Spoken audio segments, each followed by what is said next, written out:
अब पूरा आर्मी का ही बैच है। इसमें आर्मी जो जवान हैं, ऑफिसर हैं, ब्रिगेडियर, कर्नल और जो जवान हैं उनकी फैमिलीज हैं। और उन्हीं के एक प्रश्न भी है, इन्हीं के बीच में से एक किसी का। विकास तिवारी जी, शुभम शर्मा जी, दोनों का लगभग एक जैसा ही प्रश्न है।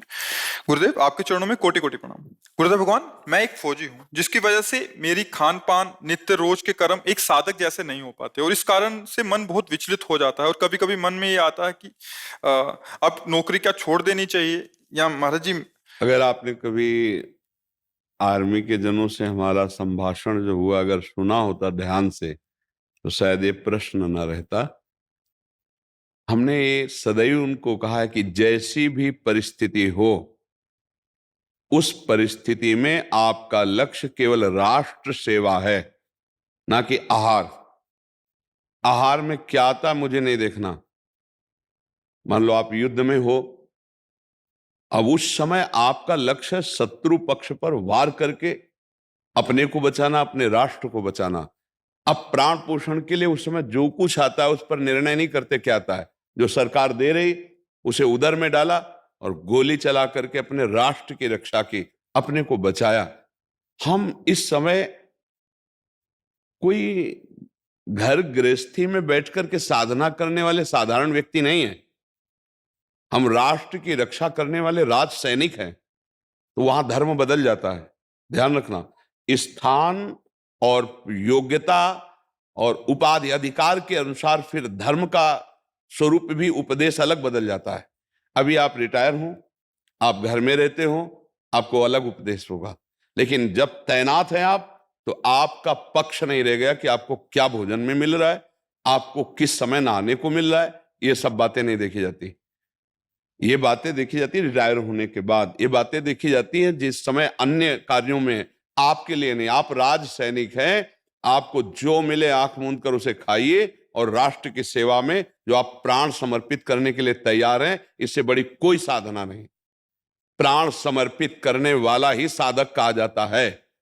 हमारी बात को समझना।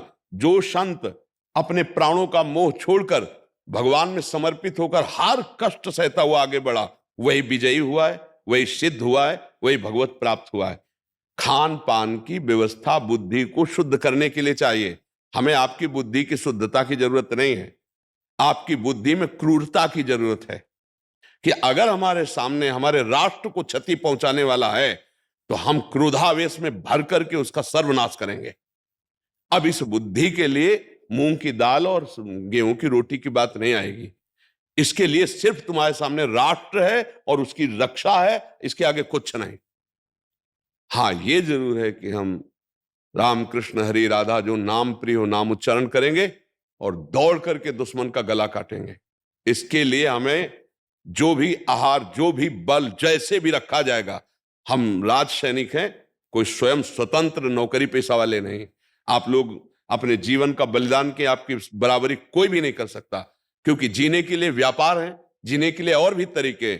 आप हमारे राष्ट्र सेवा में गए हैं तो जीने के लिए नहीं गए, राष्ट्र रक्षा के लिए गए। अब राज्य सरकारी विधान में आपको कैसा भोजन मिलता है, कहां खड़े किया जाता है, इसका प्रश्न नहीं है। आप राष्ट्र सेवा में कोई भी आपकी समानता करने वाला नहीं। जैसे एक संत अपने जीवन को तपस्या के द्वारा तपा करके सर्व मंगल की भावना करता है, वैसे ही आप हर कष्ट सह करके हमारे राष्ट्र की पूरी रक्षा की जिम्मेवारी आपके कांधे पर है। अब वहां प्रश्न नहीं बनता कि मेरा मन दुखी होता है, मुझे क्या भोजन मिलता है। नहीं, जैसा भोजन मिले, जैसे वस्त्र मिले, जैसी परिस्थिति मिले, जब तक हमें सरकारी सेवा ये है, तब तक हम प्राणों की बाजी लगाकर खड़े, और यही हमारी साधना है। उसके लिए आपको नीचे उतर कर बात नहीं करनी कि हमको नहाने को नहीं मिलता। हमको प्रश्न है, कह रहे जम्मू कश्मीर में वहां बर्फ ही बर्फ है, 1-2 हफ्ते बिना स्नान के हो जाते हैं। वो हम कह क्या रहे हैं, पहले कह रहे हैं हमें स्नान करने को नहीं मिलता, हमें सुबह बैठ करके जप करने को नहीं। तुम्हारा जप गोली चलाना है। हमारी बात को मान लेना, हम किसी पक्ष से नहीं कह रहे, हम तस्मात् शास्त्रम प्रमाणम कह रहे हैं, शास्त्र प्रमाणित करें। अर्जुन जी कह रहे हैं मैं सन्यास लूंगा, भीख मांग के खाऊंगा, लेकिन युद्ध नहीं करूंगा। और भगवान जी ने पूरी गीता इसी बात की सुनाई, अपने कर्तव्य का पालन करना ही सबसे बड़ा भजन है। अर्जुन उठ, और गांडी में प्रत्यंचा चढ़ा और मार इन सबको। आखिर फिर भी नहीं समझ में आ रहा था, तो विराट रूप रख के दिखाया कि तू निमित्त बन जा, मैंने मार दिया इनको। बस देखो, दयालु हृदय राज सैनिक का नहीं चाहिए। पहली बात समझ लो, कहां दया करनी है कहां नहीं करनी है। अगर आपका भोजन एकदम सात्विक हो जाए तो आपकी हिम्मत नहीं कि आप गला काट लो। एक बात हमारी ध्यान रखना, सात्विक एकदम भोजन हो जाएगा जैसे संत महात्माओं का होता है, थप्पड़ जमा दो तो लौट के थप्पड़ जमाने की हिम्मत नहीं है, नहीं होगी। इतनी दयालुता, इतनी कृपालुता हृदय में आ जाती है कि वो अपना गला कटवा सकते हैं लेकिन दूसरे की क्षति नहीं कर सकते। आप राष्ट्र सेवा में हो, आपको इस दयालुता की जरूरत नहीं है। आपको जो हमारी दयालुता से हमको गति मिलेगी, तुम्हारे को क्रूरता से मिलेगी। शत्रु पक्ष पर टूट पड़ना अपने प्राणों की बाजी लगाकर और उसका नाश कर देना। तो जब तिरंगा फहराएगा ना तो आप विजयी हुए।